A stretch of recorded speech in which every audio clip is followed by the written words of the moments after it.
Hey, how's it guys? Wayne here from ParaX, your one and only favorite channel in South Africa. One and only, yeah, whatever.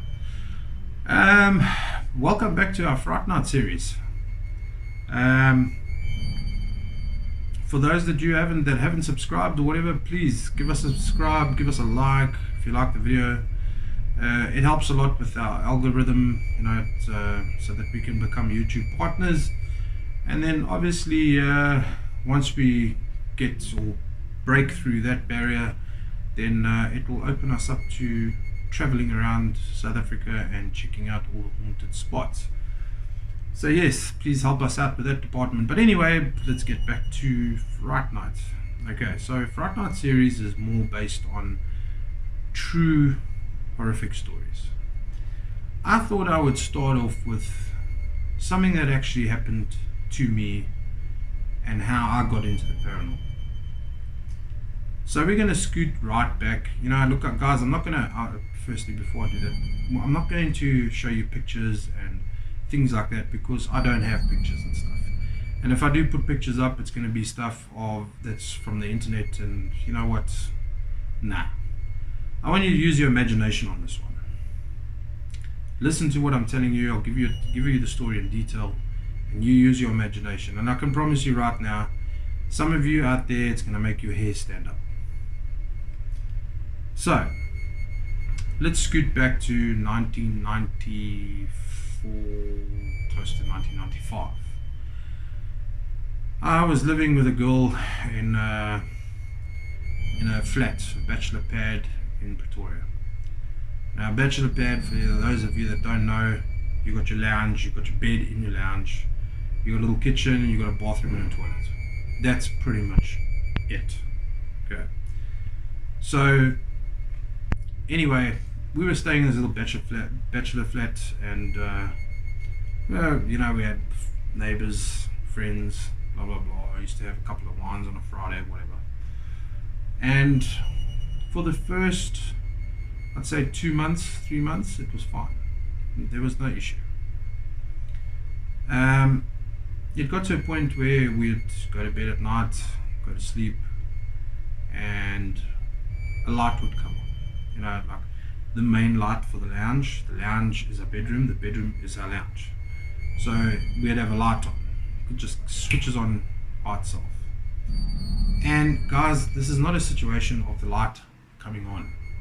It's click on the wall, a little switch, blink, and light comes on. So back then I'd just like, whatever, let's just get past this, get up, go switch the light off, get back to bed, go back to dreamland, etc, etc. And this is how it carried on and carried on and carried on. This was going on for a couple of weeks. Then it got to a point where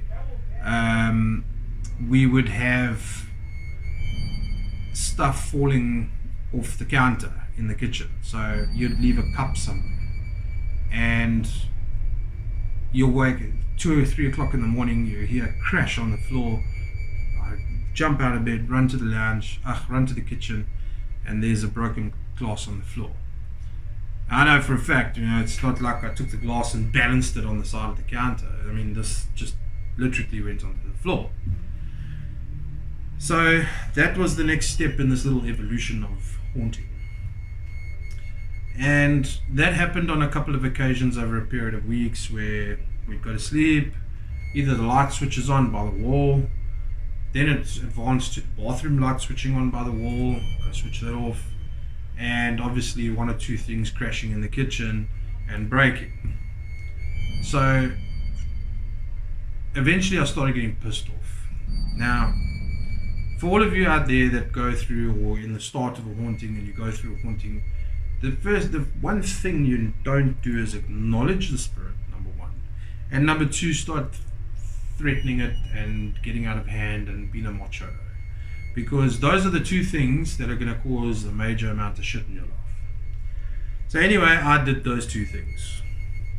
Firstly, I started acknowledging the fact that there was a spirit there. And by doing so, I would there was times where I'd be off and the chick went to work, and I'd be there alone during the day, and I'd hear something in the kitchen or a door closing quietly, and I'd say, okay, so you're here, who's here, why are you here, etc., etc. Now that already gives you a point of acknowledging that there's a spirit. Then it will go through to the evenings where a light would switch on the wall again, and something will crash in the kitchen, where now I start getting pissed off, and I say, you know, what the fuck? Can you fuck off out of here? I'm gonna murder you. I promise you, I'm gonna fuck you up. After that little episode and that little rant and rave at 2 or 3 o'clock in the morning, everything quietened down for about a week.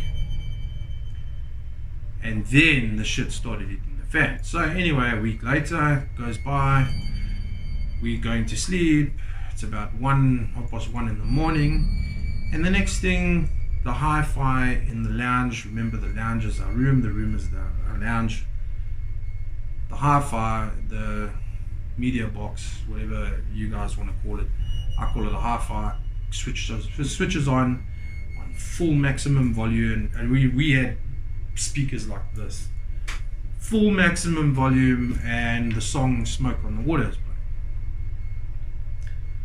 So obviously when that happened, we shat ourselves, or I shat in my pants, because I jumped about this fucking high out of the bed, ran over to the hi-fi and switched off everything, and yeah, go back to bed. 1 or 2 days later, happens again. Eventually it happened so frequently that we had our landlord calling us saying that we need to stop playing music so loud that time of the morning because neighbors are complaining, etc., etc. So after the phone call from the landlord that one day, that night before we went to bed, I decided, well, screw this shit, I'm going to unplug the hi-fi from the wall. So I proceed to the hi-fi, take the plug, pull it out, do my whole whatever, go climb into bed, go to sleep. 2 or 3 hours later, now this was about 11 o'clock at night, so it's about 2 or 3 hours later after I got into bed at 11 o'clock, bang, hi-fi's on again, full blast. What do you guess what? Smoke on the Water. How the fuck it got that song all the time, I do not know. Jump out of the bed, flip and go up to the hi-fi, try and pull the plug out the wall. There's no plug in the wall, so it's playing without the plug in the wall. As I start losing my mind and start screaming and shouting and saying what the fuck is going on because the music won't shut down, music's off. Then it silenced down for the rest of the evening. The following night happened again, plugs out of the wall.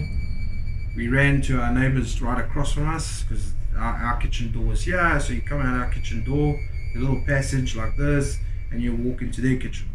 Go to our neighbor and say, hey, listen, this is what's going on, etc., etc. Neighbor comes out, they see our lights switching on and off, everything just went apeshit. The lights were switching on and off, the hi-fi was on and off. 1 minute it's on maximum volume, then it's switched off. Then it's on maximum volume, switching off. The bathroom door went slamming and opening and slamming and opening. It just went fucking haywire. Clearly we were shitting our pants and all the rest of it, and we stayed by the neighbor next door until everything calmed down. Clearly drinking 2 or 3 bottles of wine at 2 o'clock in the morning. Eventually everything calmed down again, and it stayed dead for like weeks. I thought it was all over. I was like quite happy with this, and I thought, okay, like you know what, the shit hit the fan, whatever it was got bored with us and has moved on. Woke up the one morning, it was a day off, whatever, my girlfriend went to work, got off the bed, I took a walk, walked around the couch, because there was a couch, our couches were like this, our bed was here, so I'd walk around the couch like this, and there's another couch here, and then the TV and the hi-fi. Walk around behind the couch, and obviously to enter into the bathroom.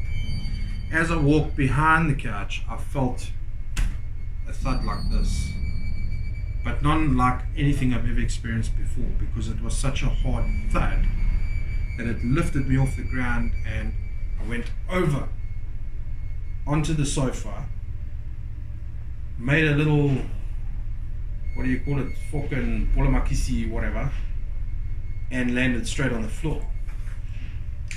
This is the day that I decided, fuck this shit, I'm moving out. Wasn't a few weeks after that and we moved out. To get to the bottom of the story, roughly 15-20 years ago, doing a little research on the internet, etc., just stuffing around, and this place came into my mind, this block of flats that we lived in, and I looked into it a little bit, couldn't find it.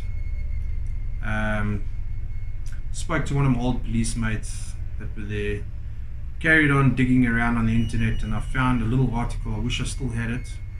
I'm sure if I look around enough again I'll find it, that the building that we stayed in back in the early 1900s was a medical research building where they would work on cadavers, which is dead bodies, on a regular basis, where they even had fridges underneath, obviously to pass their medical exams and things like that.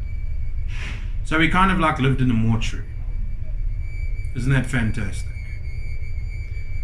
So yeah, I mean, shit happens, you know, and since that time or that period of my life, I was more and more, I woke up more and more towards seeing the supernatural. And a lot of other things happen in my life as well, where there are some things that I honestly just cannot explain. I do have another story to tell you that is also involves myself and my wife in places that we lived in. And you know, if you thought this was scary, it gets even worse at some stage, you know. But the cool thing is about this is I'm not talking shit yet, guys. This is actual story. It's a story of what happened. Hauntings can be cool, hauntings can be peaceful, and then some hauntings are just, they just get out of hand. And obviously what I figured out eventually is that we were dealing with something like a poltergeist, because a poltergeist can muster enough energy to make a half-hour play while it's not plugged in, and throw shit around in your apartment and switch lights on and off and give you 1-2 claps against the head. Yes, they are powerful and they can do that. Yeah, so pretty much that's my story of how the supernatural started involving itself in my life.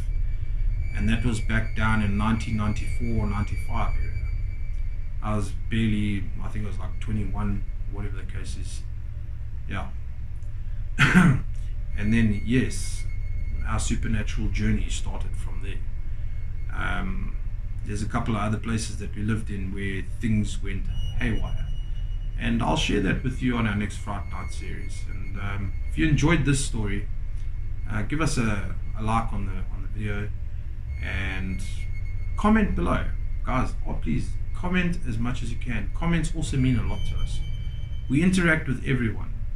You know, we always reply to comments. If you got a question, ask a question. If you got something to say about what we went through, then say it. If you had your own little experience, share that with us. We're happy to see it, and we're happy to interact with you. Remember, as we said before, we're going to be starting a podcast where you guys will be able to interact with us on a live situation, which is going to be pretty cool. Anyway, this is Wayne. It's getting freaking late. I think we're close to midnight now. I've got to go and crash.